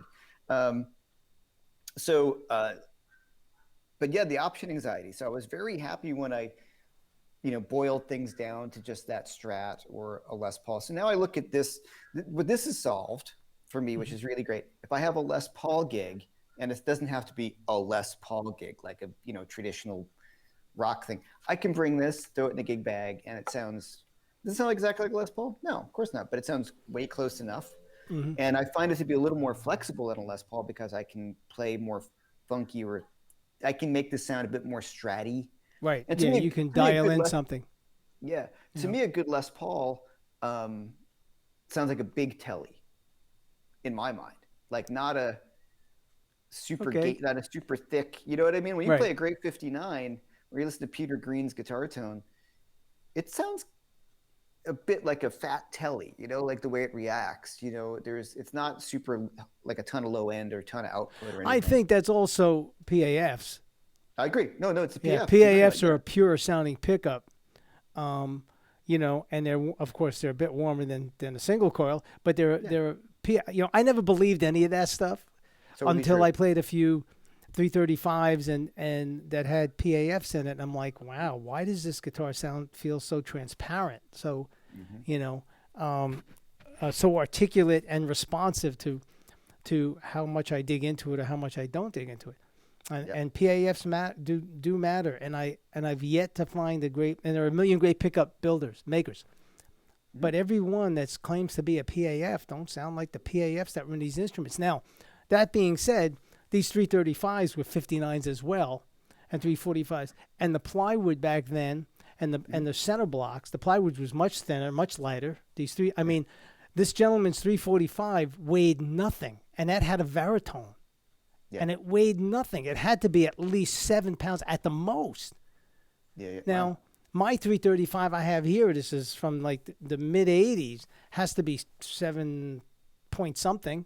It's not, and that doesn't have a baritone. Now, baritones that I had for a minute, I picked up a friend's 335 from the 80s, 345 rather, with a baritone. And that was like, what the hell is inside this guitar? Yeah, they're heavy. The baritones are really heavy. Yeah, so his was not. And so that whole thing is, and I'm not saying that all vintage guitars sound great, because that's not true. That's like saying all the Angelico guitars sound great. That's not true. They all have good ones and they all have bad ones. But the few PAF 59 instruments I played, for the most part, they had that transparency. It was not your typical humbucker sound that we've now gotten used to. Well, just looking at what people are saying, what I've been using, and BV was saying, right. Good PAF has that good bridge pickup, or PAF has the telly sort of sound. What I've been using, I think PRS did a great job in these. This is their like low lines, but what I'm using in my Les Paul, and I have in this guitar, the Black Strat, it's a company called Throwback, and they actually have the original wire machines, for PAFs. For PAFs, and they custom make the magnets and wires, and he's a lunatic. And having played the pleasure of playing a lot of old ones from some people I've worked with, it's as close as I've gotten, whatever that means. Of course, there's the magic of the guitar, like, the old growth wood. Like, I've got my 53 telly. Just you strum it, and acoustically, it's just now, is that an original 53 or is it a reissue original? Because I had an original 53 that I got from the members of the Guess Who, and it was kind of doggy. They're not all great, as we know. No, and it had a great vibe. And it was a 53 Les Paul. I thought we were talking about telly. I had a 53 that I got from Elderly. That was a great guitar. Yeah, But the telly I got is what I'm talking about from the guys from the Guess Who, and yeah, it didn't compare to my '68, yeah. and some of the custom shops. So yeah, it was not a cool one. I've But played your tons of 53 vintage Les guitars. Paul is awesome, and with the P90s, Yeah, that was Robin's guitar. right? He played it for many years, and then we just kind of figured out a way that I And sold a lot of stuff. Whatever became of the Robin Fenders, He doesn't even own one anymore, as far as I know. He just he likes vintage guitars. right? That's And really he what he was kind of playing couldn't. another company too at one point that was There kind of was a like, it was a Japanese builder in Los Angeles who built him a guitar, or in the Bay Area. I forget his name. Who was actually murdered. wow. Yeah. And interesting is his wife, the guitar builder's wife, works at Two Rock because they were all in the same kind of complex and they're friends.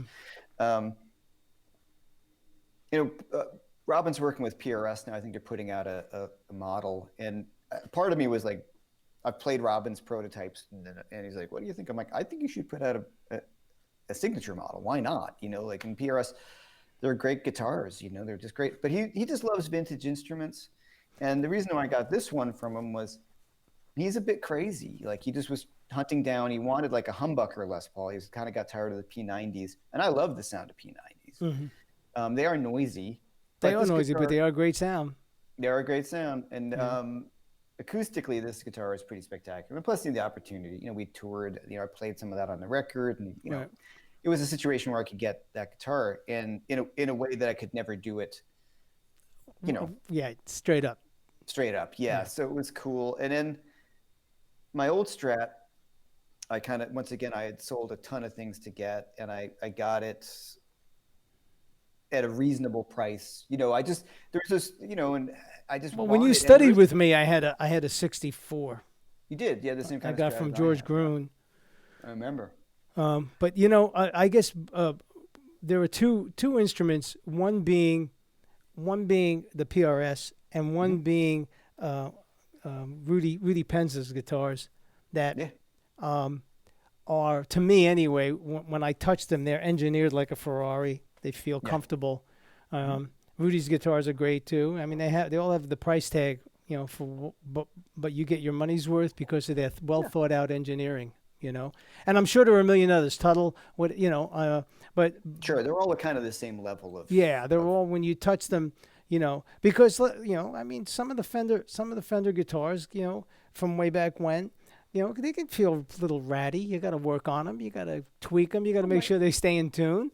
But yeah, for the my most my part, old a Strat, Penza like, it stays in plays. tune. A PRS stays in tune. Even 335s with the, with the, they have some issues of intonation problems with them. Yeah, More because of the string pull and the neck, like an SG, there's nothing supportive there. yeah. Um, but who knows? I'm not a luthier. I don't even play one on I think TV. that the main thing is, like, I'm fortunate enough to have some of these old guitars, and they're great, and I love them, and they all have a sound, and I enjoy playing them. And honestly, as great as my Tuttle sound, it doesn't sound as good as my 64. Right. Only when you A/B it. Of course, but that's the When you play truth. the yeah, when you You play the Tuttle, it's like this freaking great guitar. And every time, I'm never unhappy playing my Tuttles ever. But when you A/B, if you want a traditional Strat sound and you A/B Michael's guitars, which has throwback pickups in, like really everything is the best you can get, right, and then you plug it into the old guitar with old wood and the whole thing, you're like, all right, you know, right. I mean, yeah. If you're gonna A/B stuff, but how anal retentive do we need be? You're well, on a that's my gig. point. They're tools. I'm sure a carpenter doesn't go, I want a 6-ounce hammer, and I want, Well, yeah. Well, what did I end up bringing to the bitter end to play my last gig was my old reliable Tuttle Strat, there because you I go. knew stays in tune, plays great, intonates perfectly, no problems, Right. old It's reliable. an The old pair of Strat, I'm like, shoes. You're not gonna yeah, get a blister. yeah, exactly. Yeah. That's So how I sometimes feel. when I've decided to bring a guitar, so yeah, it's when people say, like, why don't you play your vintage guitars in gigs? I mean, Robin would fly on a freaking airplane with that guitar in a gig bag in overhead. I'm like, Right. Right. like, he didn't care. He doesn't care. I got the guitar to play, so I understand that. The Strat I'll run around with, but it all depends on the gig. And also, I have like a noiseless setup in one of my Strats, and that's kind of nice in certain rooms. Mm-hmm. Like, which always becomes a bit of a compromise. But these are uptown problems to have, Right, but right. I do sometimes like miss that. Like when I was younger, I had the two guitars. One was a Strat, and the other one was a kind of a shittier Strat. So I'd always just bring my good Strat. You know what I Right, mean? of Like I'd always course. just bring my good guitar. And that Like was I it. said, That's the this goes guitar. back to that. If it's the only shoes you got, you're going to be wearing them to the prom, and you're going to be wearing them to play basketball. If that's all you Yeah, got. exactly. Yeah, exactly. Yeah. Well, listen, Yeah. I appreciate sitting down and doing this Oh man, guitar pleasure. chat. You know, Yeah. we'll And do thanks it for again, being here. and I don't know if this is exciting or not. We're just blabbing. You know what I we're mean? just. Well, you know Um, what? It's a Saturday afternoon. Although it's a beautiful day, and at yeah. least in New York and New Jersey, go out and enjoy it. Whoever joined us, thank you all. Don't forget to subscribe. Yeah. I'm sure you subscribe with me, subscribe with Jeff. Look for me on my live stuff and Jeff's live stuff. We'll do more guitar chats. If anybody has any questions about this, you can shoot at either of us any questions. Happy to answer them. Yeah. I'll do more guitar chats and with Jeff, and if anybody else wants to sit down and we'll do a guitar chat, it's always fun. You can't talk enough about guitar and about music. So Nerd stuff. Jeff is on Wednesday. I don't know what you're chatting about Wednesday and your I live don't know thing. yet. Some mornings I wake up and go, oh crap, what am I going to talk about today? I'm on like number 80. Yeah, I've been yeah. doing See, it I'm every not. week. Yeah, I know. I'm There's not. always stuff I to talk about, but it's pretty funny. Some people are chiming in. Yeah, right. Okay. So yeah, I sometimes like to decide in the morning, which is really not great planning. I was in the morning, I'd be like, oh, okay, I got to. Yeah, I'm either gonna do the Ray Charles thing, or how I came upon 3-note chord voicings, bass lines, and doing chord solos. I don't know. I may just do the Ray thing because that's a nice transition for guys that have been I playing think the it's blues. great. Yeah. But who knows? I may wake up that morning and I know.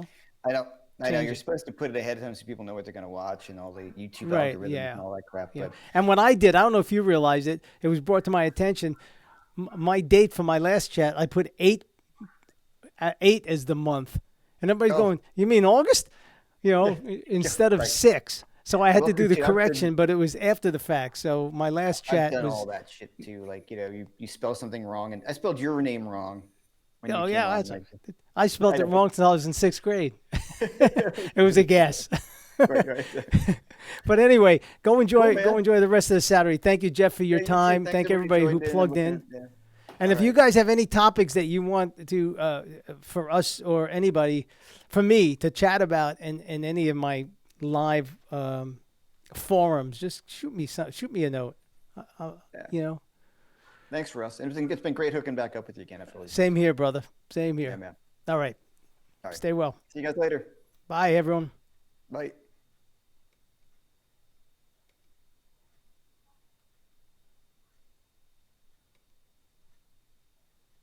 All right, Jeffrey. I think we're off. We're off from YouTube anyway. Okay. On the air. You're in the broadcast. Okay, I think we're off. So I'm See what gonna. happens. As soon as you say I'll finish this, it'll all wind up on YouTube. So Mhm.